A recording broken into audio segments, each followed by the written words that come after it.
Yürü, ağzını öpmeye olsun. Allah size ömür versin. Allah can sağlığı. Size erzak, et getirmişik. Maddi dəstəkdir. Niyə yerə qoyursunuz? Allah'ım eksik göster. Gel şuna gel şuraya göster. Özüm koy.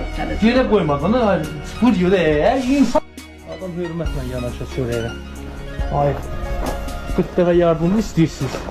Gəldiyiniz yardımınızda Urbaqdan çıxardasınız. Nerede getirsen be. Aç buranı, lebiyo, mən qoy ləyəqsiz olum. Bu mənim ləyəqim olmaz.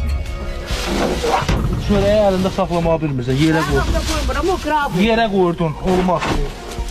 Allah ümumi çörəyimizi kəsər, bu bərəkətdir. Allah'ın olsa getirsen. Lebiyo, axırıncı Allah'ın günahsa geçsin. Axırıncı səfərim olar bir də bu kəndə gəlməyə. Ne git yaptın. Çörəyi sən əlində saxlaya bilmirsən.